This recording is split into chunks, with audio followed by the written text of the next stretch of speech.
வணக்கம். நான் வசந்தி. கொஞ்சம் சமையல் கொஞ்சம் தகவல்ல இன்னைக்கு உருளைக்கிழங்குல விரல் சில்லுகள் எப்படி செய்யறதுன்னு பார்க்கலாம். அதாவது ஃபிங்கர் சிப்ஸ் எப்படி செய்யறதுன்னு பார்க்கலாம். உருளைக்கிழங்கை நல்லா கழுவிட்டு தோல் நீக்கிட்டு இந்த மாதிரி தடிமனாக நறுக்கி இப்போ நான் கல்லுப்பு சேர்த்தேன் பார்த்தீங்க இல்லையா, இந்த மாதிரி கல்லுப்பு கொஞ்சம் சேர்த்து இந்த தண்ணியில் ஒரு 15-20 நிமிடம் நல்லா ஊற விடுங்க. ஏன்னா உப்பு அப்போ தான் அதில் நல்லா சேர்ந்து வரும், சாப்பிட்றதுக்கு சுவையாக இருக்கும். நம்ம உப்பு அப்புறம் தனியாக கலந்துக்கிறோம், அது வேறு விஷயம். ஆனால் அதுலேயே ஊறுச்சுன்னா ரொம்பவுமே நல்லா இருக்கும். இது ரொம்ப நேரம் வேக வேண்டாம். ஒரு 5-7 நிமிடம் பாதி விழுக்காடு வெந்தால் போகிறோம். ஒரு இட்லி பாத்திரத்தில் தண்ணி ஊற்றி ஒரு தட்டு வச்சு இந்த விரல் சில்லுகளை நல்லா பரப்பி விடுங்க. இந்தியாவில் இந்த விரல் சில்லுகளை ஆங்கிலத்தில் ஃபிங்கர் சிப்ஸ் அப்படின்னு சொல்லுவோம். வட அமெரிக்காவில் ஃப்ரெஞ்ச் ஃப்ரைஸ் அப்படின்னு சொல்லுவாங்க. இப்போ தட்டு போட்டு மூடி ஒரே 5 நிமிடம் வெந்தால் போகிறோம். ஒரே 50% தான் வேகணும், ரொம்ப வெந்தால் நல்லா இருக்காது. அப்புறம் நம்ம எண்ணெயில் பொரித்து எடுத்துக்கலாம். பாருங்கள், இந்த மாதிரி வெந்து வரணும். குழந்தைகள் ரொம்ப விரும்பி சாப்பிடுவாங்க. எளிதாக ரொம்ப சுலபமாக செய்யக்கூடிய ஒரு மாலை நேர சிற்றுண்டி, சத்தானதும் கூட. மிதமான தீயில வச்சு வேக வைங்க. எனக்கும் முதல்ல இதற்கு ஃபிங்கர் சிப்ஸ்க்கு தமிழில் சொல்ல எனக்கு தெரியலை.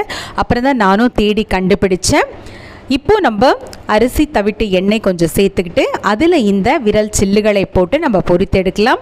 நிதானமான மிதமான தீயில வச்சு இளந்தீயில மாறி மாறி வச்சு நல்லா 4 பக்கமும் திருப்பி விட்டு எடுங்க. நல்லா கொஞ்சம் சிவந்த நிறம் வந்தாதான் சாப்பிட்றதுக்கு முருகல் தன்மையோட மொறுமொறுப்பாக சுவையாக இருக்கும்.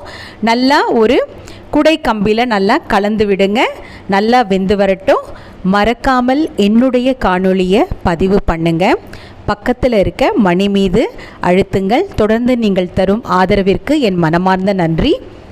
நல்லா கலந்து விடுங்க. ஏன்னா மாலை நேரத்தில் குழந்தைங்கள் சாப்பிட்றதுக்கு கொஞ்சம் சுவையானதாகவும் இருக்கணும், சத்தானதாகவும் இருக்கணும், நம்ம செய்கிறதுக்கு கொஞ்சம் சுலபமாக இருக்கணும்னா இந்த விரல் சில்லுகள் ரொம்பவுமே நமக்கு கை கெடுக்கும்.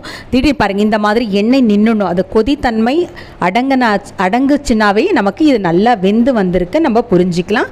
இந்த நிறம் வந்த பிறகு நம்ம இதை எடுத்துருவோம். எடுத்து ஒரு உறிஞ்சி தாளில் போடுங்க. ஏன்னா உருளைக்கிழங்கு பார்த்திங்கன்னா எண்ணெய் நிறைய குடிக்கும், ரொம்ப எண்ணெய் இழுத்துரும். இப்போ இதை நம்ம 3 பகுதியாக பிரித்து கொஞ்சம் கொஞ்சமாக எப்படி அதை சுவையாக பண்ணிக்கிறது நம்ம பார்க்கலாம். முதல்ல பார்த்தீங்கன்னா கொஞ்சம் தனியாக எடுத்து வச்சுருங்க. எப்போ உணவகங்கள்லாம் வைக்கிற மாதிரி வெறும் அப்படியே அதை வச்சுருவோம். அதுக்கு தக்காளி சாறு கொடுப்பாங்க. நான் அது தனியாக எடுத்து வச்சுட்டு கொஞ்சம் மிளகாய்த்தூள் நான் சேர்க்குறேன், அது ஒரு சுவையோடு இருக்கும். அடுத்து மிளகுத்தூள் கொஞ்சம் சேர்த்து வைக்கிறேன். 3 விதமாக நான் செஞ்சு வைக்கிறேன். ஏன்னா நமக்கு சாப்பிட்றதுக்கு வித்தியாசமாக நல்லாயிருக்கும். இப்படி சேர்த்துக்கோங்க. இது கூட அந்த தக்காளி சாறு, அதாவது தக்காளி சாஸ் சேர்த்து சாப்பிட்டா நல்லாயிருக்கும். 3 விதமாக. முதல்ல நான் எதையுமே கலக்காமல் வச்சுருக்கேன். 2வது மிளகாய்த்தூள், 3வது மிளகுத்தூள். கட்டாயமாக செஞ்சு சாப்பிடுங்க. மீண்டும் சந்திப்போம். நன்றி, வணக்கம்.